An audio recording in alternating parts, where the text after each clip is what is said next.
Hello, everyone, and happy Tuesday. Welcome to Thoughts and Coffee.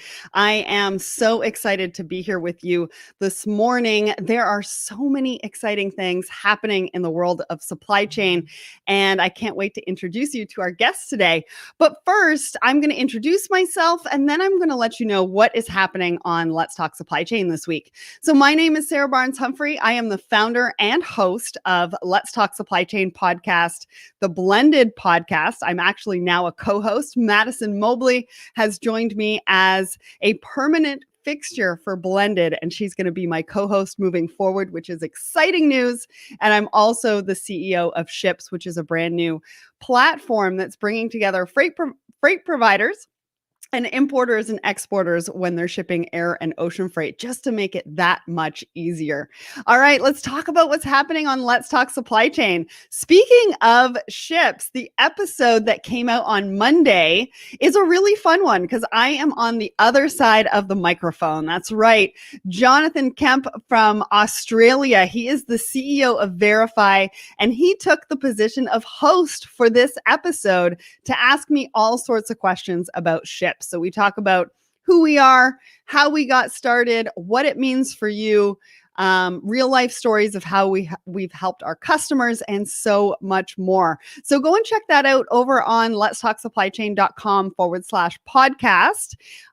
It's episode 193 wherever you subscribe to the show as well. And if you're looking for any other of our episodes, take a look at our category filter.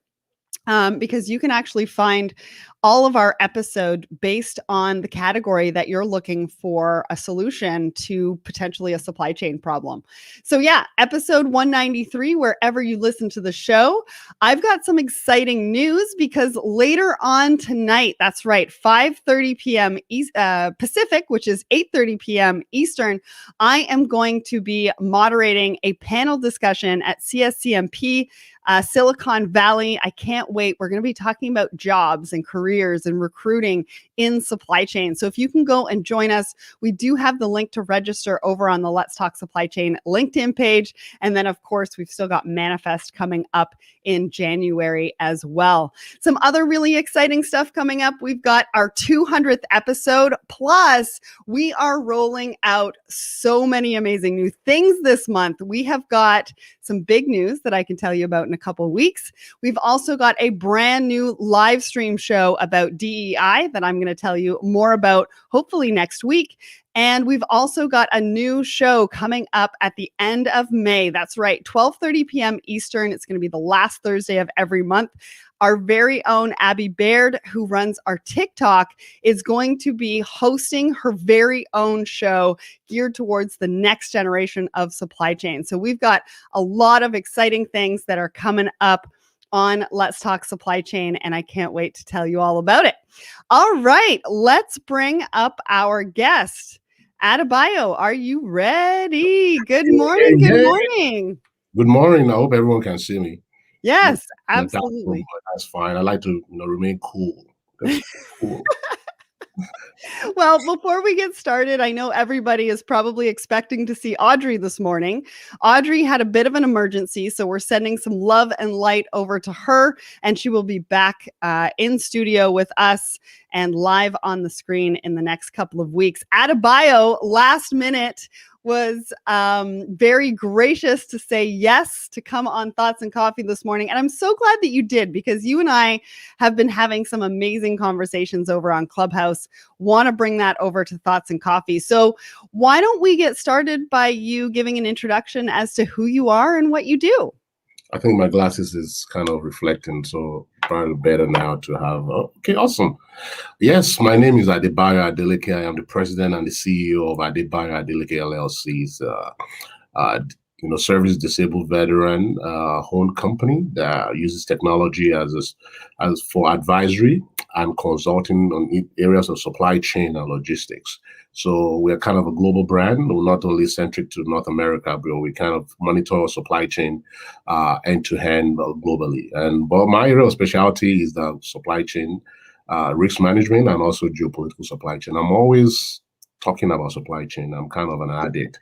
So I'm always everywhere supply chain is being mentioned. I'm always there. So that doesn't, that pretty much should explain why I'm here with Sarah this morning. We ended up on Clubhouse. I mean, we've spoken before then, but Clubhouse kind of brought us closer and awesome. So I'm always glad to talk anything supply chain. So awesome.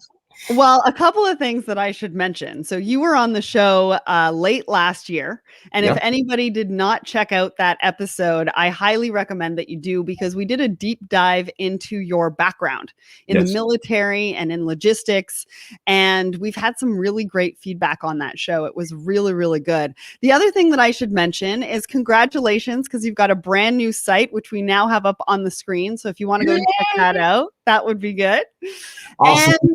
We just launched it we just launched it on Friday. We've been working on it for a while, kind of encompassing everything that we do, both on the consulting side, on the professional development side, the research and development side, as far as it's all supply chain and leadership stuff. So if you want it, get in it. Awesome. And then we've got a TV star. I mean, weren't you just on TV yesterday? Can you tell us a little bit about that? Yes. So I got a call on Sunday about the insecurity that is happening in my own country of Nigeria. I've been monitoring it for quite some time now. And security aspect is one of the aspects of what I do that most people don't know about it. You talk about, and it also has some part to do with supply chain as well, because you have to secure those supply lanes, right? So I gave my own thoughts about what I've read and what I've researched about and what I've consulted about security situation in the country of Nigeria. Very interesting. As of this morning, it has about 15,000 views on it. So I think a lot of people are getting the message. I know it's very interesting. I was like, very interesting how things can just like, whoo, like that. Awesome. That is so awesome. And that was amazing. Very amazing. Yeah. And that was a local channel in Dallas, correct? No, that's local channel in Nigeria, actually. Oh, in Nigeria. I think it's probably the most popular, cable TV in Nigeria. So we had a lot of traction going on, kind of comment on the issue of insurgency in the country. Yeah. Awesome. Well, I can't wait to check it out. Maybe if you want to put the link in the private chat for AJ, we can post that up in the comments so that people can go and look at it. Yeah. So I just want to say hi to a couple of people over on my personal LinkedIn page. Alejandra, hello. She's from Southern Indiana. Samir, good morning. Angela, good morning from the West Coast of Central Florida as well. Thank you all for joining us. Thank you everyone over here on the Let's Talk Supply Chain pages as well. All right. So we are going to talk about the question of the week first. So the question of the week, we pose this on social media across Let's Talk Supply Chain every single Wednesday morning. We also and so the question of the week this week is, what is the one piece of advice you would give your younger self getting into supply chain? Adebayo, I know this is last minute. You haven't had a ton of time to think about the questions that I'm posing to you. But what's the one piece of advice that you would give to your younger self about supply chain or getting into supply chain or about your career? Don't give a damn. Well, you have to give a little bit, but yeah, but we're so constrained by frameworks. We are so constrained by a lot of things. We care about how things will go. But for me, looking back now, I think my ability to kind of work within those frameworks kind of limit my own view of what supply chain is back then. Mm-hmm. If I have this carefree, don't give a damn attitude, I think I will have learned more. Though, I mean, I've made progress in it, but that was an inhibitor for me growing up in the world of supply chain. These frameworks, you can't do this, we can't do that. Then as I grew older, then asking the question, why can't we do this? Why can't this be done? Because of this and that. Okay, can we find another solution to mitigate this? That was, of course, growing up later years, that was what I began to do. But if I'd actually had those kind of attitude, growing up, I think I would have, probably, I don't know how far I would have gone, but probably, I don't know, but better than what I am. At that particular point in time when I realized my kind of inhibitors. But for me, I think those frameworks, they help to a certain degree, but they should actually help you to kind of open your mind up when it comes to the world of supply chain. I can't do this, you can't do that. I really found it very quite interesting because you have it a lot, very limiting. Very limited. It doesn't allow you to think outside the box, quote unquote. And also network. It is probably one of the most thing I didn't do when I was growing up in supply chain, but later, get hang of it. Uh, but networking, getting to know people, social media, Yes. sucking everything in makes a world of difference. Absolutely. Yeah, I think my one piece of advice would be that, typewriters aren't forever. Because Ah, I used typewriters for a very long time to write out checks to the steamship lines, and I yeah, hated those things because I had to be precise every time. I mean, you can't make a mistake, otherwise you have to wow, throw away the piece of paper. But anyways, wow, that no, was golden days. I would agree with you, right? I think networking is super important. That's one piece of advice that Mhm. I would absolutely give my younger self. I also think that there is so much to learn. And so just get in there and start learning, whether that's the hands-on experience, whether that's, going and taking courses. And you don't necessarily have to get a designation in everything, but just go out and learn. Learn as much as you can because you don't know what you don't know. And you can only know what you like to do and what you don't like to do, which will shape your career.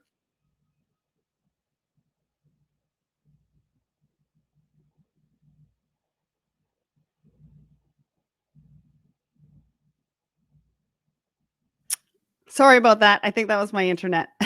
Would love Okay. to hear back from everybody in the audience as to what your piece of advice, either today in the comments or on our question of the week tomorrow. All right. So let's talk about my thoughts and coffee post from Sunday. Oh, I've got to bring that up. All right. We were talking about comfort and safety. So everybody knows that I love Cleo Wade, and I got her newsletter last week or the week before, and she was talking about comfort and safety, especially in a time like this where we've had so many things thrown at us. Our worlds have sort of been in turmoil, and a lot of change in the last year. And she really talked about how to come back to where you feel safe or think about where you feel comfort and safe. And what does that mean for you? And so we turned that into the post for Sunday, and I talked about how I feel the safest with my husband. We got some really great comments on this. Adebayo, when you saw this, what were your thoughts about comfort and safety, and what's your safe place? For me, family and friends has always been a safe place for me, whereby they don't know you they know you before you get to where you are, and they're not very judgmental, so they can tell it as it is. You have nothing to hide about them because they know you from Adam. So they'll give it to you as it is, and you'll be able to take it in. And if you're gonna make mistakes, you rather have it among friends and family because once you go out there, the world we live in is unforgiving in a certain degree. And if you really mess up, they'll be there to kind of hold you down and kind of give you the necessary support needed. So for me, having family and friends is always a safe bet for me. It's always my own safe haven. They provide security, they provide that landing space. Before I push everything out, I push it to my friends and family first. They're very highly critical. I know some that will support it. I know some that won't support it. So depending on where the advice is coming from or the comment is coming from, I'll know which ones I should take with a grain of salt and which one I shouldn't. But it always provide me that latitude. Nobody really, they know me since I was a baby. So I Yeah. really can't really do much. They'll tell me as it is. So for me, that's my own safe haven, friends and family. Yeah, absolutely. And she talks about how the safe space and the comfort that you have, either with people or in certain situations or even places. For her, she was talking about it being a place. Mhm. And it was one of her apartments, I think, a few years ago in New York.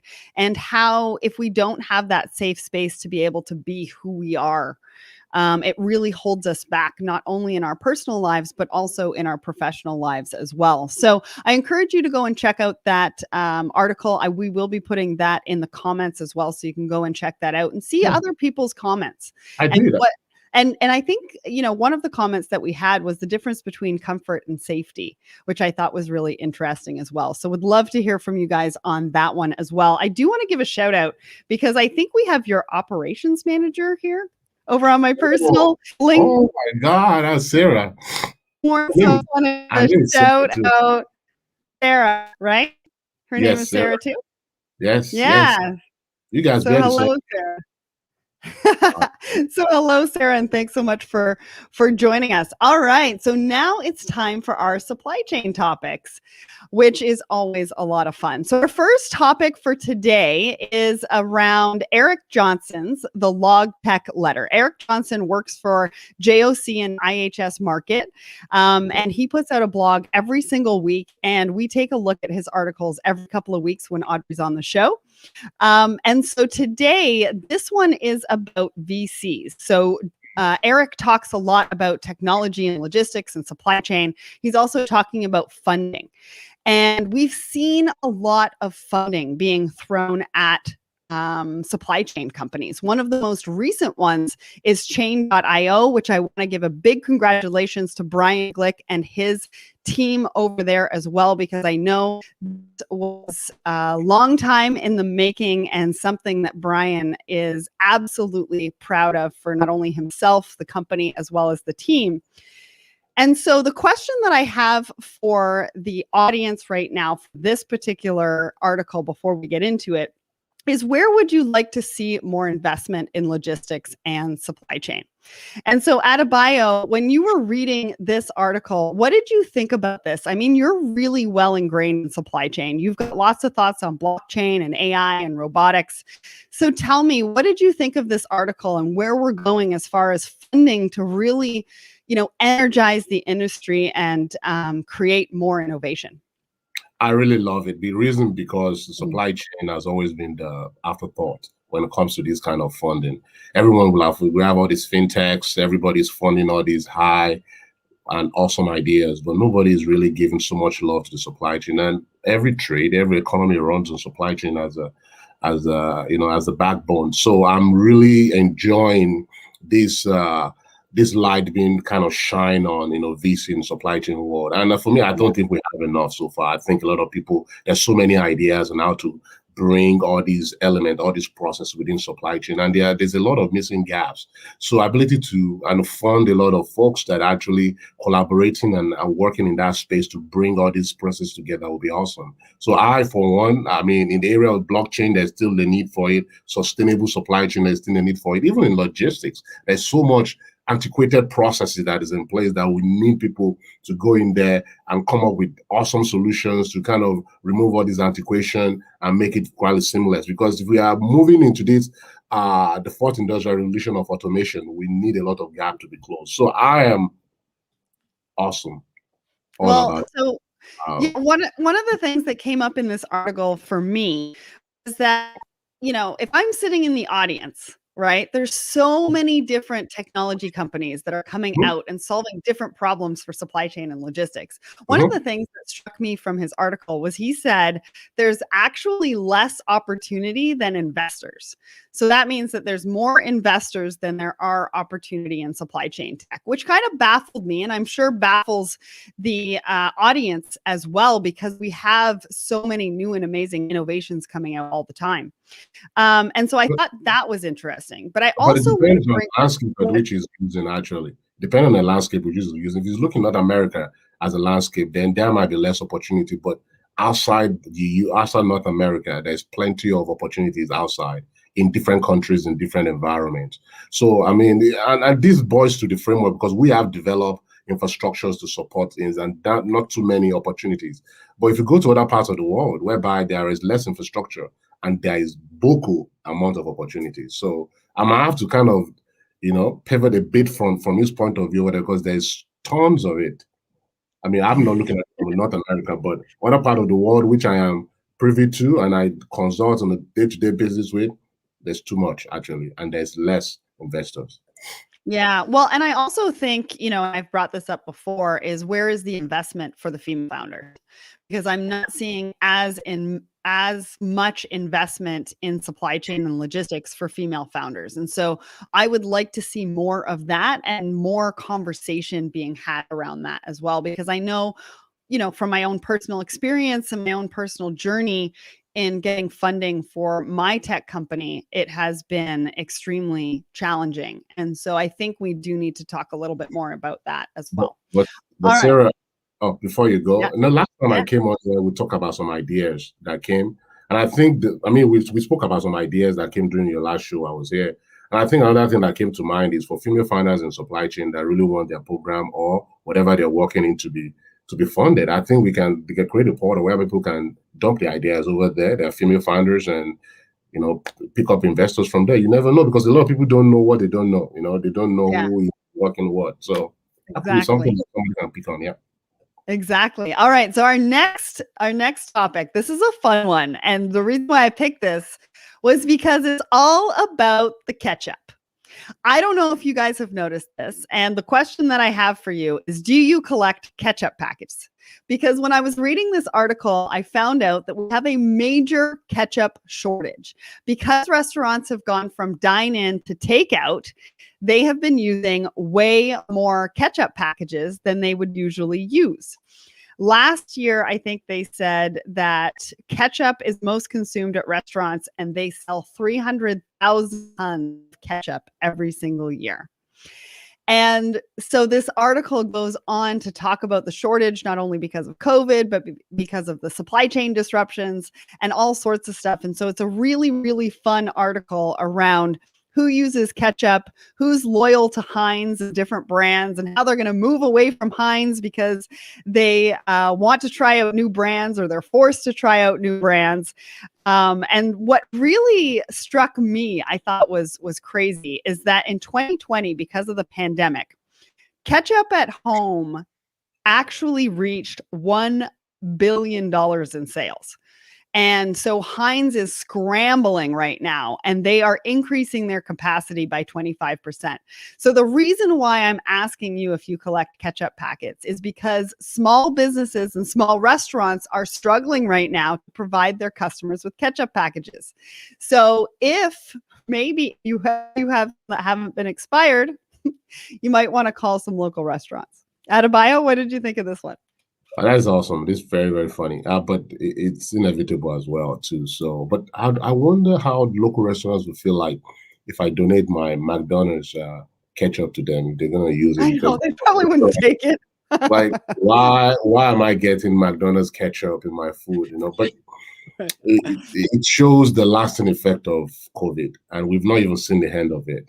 But this is very, very, I mean, this touches everyone. I mean, almost everyone has, I don't know who doesn't collect ketchup pack. I mean, everyone collects ketchup packages. So. I have a whole drawer in my fridge. Okay. We always put it in the drawer. Who puts it? Why are we always putting ketchup in the drawers? I don't know.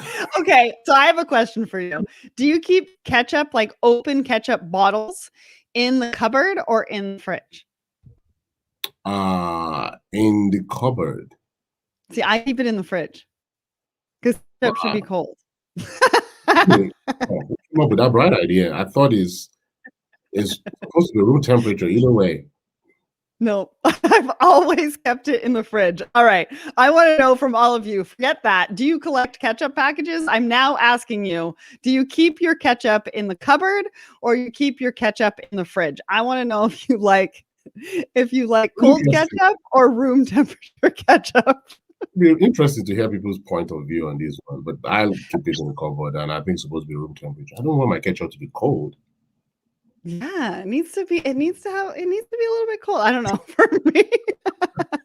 Oh, and AJ just changed the question. There you go, everybody. Ketchup in the fridge or on the counter or in the cupboard. I mean, I don't know. Maybe you keep it on the counter. Maybe you use it enough to keep it on the counter. See, Eurissa is saying she keeps it in the fridge. See, what? I'm not the only one. See, Aaron, does that mean that you don't collect ketchup packets or you don't keep it in the fridge? Look, this person, I can't see who it is, but they say fridge. And look, Aaron, ketchup in the fridge. Yeah. Why am I the odd one man out here?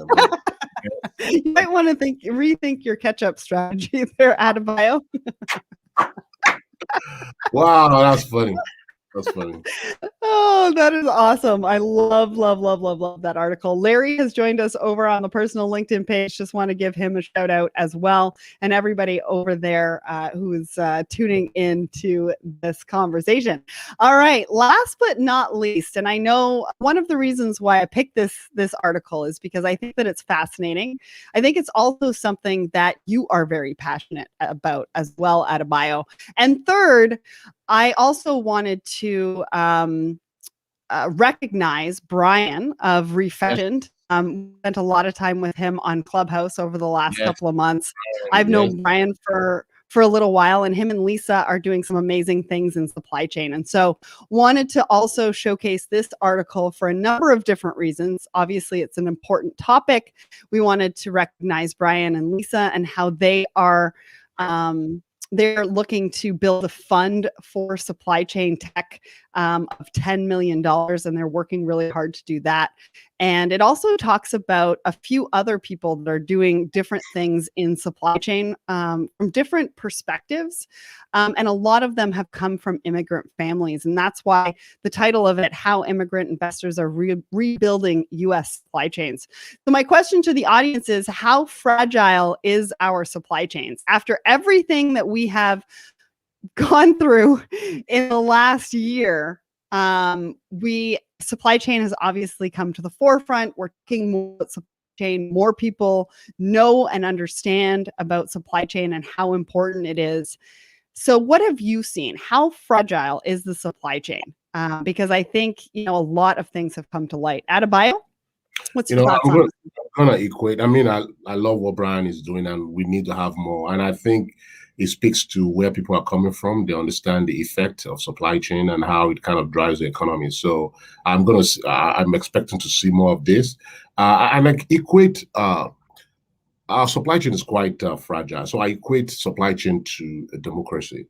It has to be guarded at any given time, because anytime you let it go without being guarded, it's just gonna go off the rails. So it's quite fragile. Just we saw what happened in the Suez Canal. Just any tweak in any vehicle, in any ship can derail the whole global supply chain. So it's quite fragile and it has to be guarded at all times. Absolutely. Yeah, yeah, and this article is great because again, we talk about you know individuals or supply chain professionals from immigrant families talking about how much they learned from their families, what they've brought to North America, and how they've translated that into their supply chain communities as well as their supply chain companies as well. And so that's one of the reasons why I wanted to bring this article up. And of course, we always have the article in the comments if you do want to go and check that out, learn a little bit more about what Brian and Lisa are doing as well. I need to take it back because we've got a couple of minutes. I need to take it back to this ketchup conversation because so Ruben over on my personal Facebook or LinkedIn page has said in the fridge always. Adebayo, this is a losing battle for you. And then Samir says, I keep the ketchup in the fridge, but the wife likes it room temperature. So that's always a battle. They must have to buy two different bottles. Adebayo, what are you going to do now? Have we changed your mind about putting the ketchup in the fridge? You know what? This is what I would do. I'll give it a try. I would try out the ketchup and see what difference it makes. So, but I can guarantee you I'm biased already. So I don't think that will fly. But we'll see. Look, Peter is saying always in the fridge once open, prefer cold condiments. Peter, you're not on the ball today. I didn't get my 3-minute reminder that we've only got 3 minutes left to go on the show. What is happening today? Peter usually gives me a countdown. I realize I've been doing my ketchup wrong all this while, so that's what is happening at the moment. You're gonna have to buy a mini bottle and put it in the fridge just to test it out. Yeah, and then if it doesn't work for you, you're gonna have to put it in the cupboard later. And I will respond to one of your Fridays stuff. I'll be like, Sarah, I tried the cold ketchup. Maybe I'm in my mind or not. I'll let you know. When you see that comment, you know exactly what I'm referring to. Well, the other thing I should bring up about the ketchup as well before we go is in this article, and again, we're going to put the links. They're not on my personal LinkedIn page just yet. I'm going to go back in and do that in just a minute. But what they also talk about is how to serve ketchup in the new COVID pandemic era, right? Because you can't do glass bottles anymore. You can't share it in a restaurant potentially, right? And then also for takeout. So we put it in plastic containers, which is not good for the environment. They've got big Tetra Pak containers that people have been using to pour their own. Can we still do that? Can we not do that? Because so that was also a very interesting part of that article as well. Well, listen, we are at the end. Peter said that I beat him to it because he was going to let me know that we had 2 minutes left. One more comment from Kevan today. The supply chain is fragile, both at supply and demand ends. Absolutely. I want to thank everybody in the audience who joined us today. This is the best and the fastest 30 minutes on a Tuesday in supply chain. We've got a lot more live streams coming up in May for you, and I cannot wait to share them with you. Adebayo, I appreciate you as always for coming on last minute, and go and check Adebayo out. Connect with him on LinkedIn, and you'll also probably see him in my clubhouse rooms either Wednesdays or Fridays as well. Thank you, everybody. Have a great rest of the week. I'll be back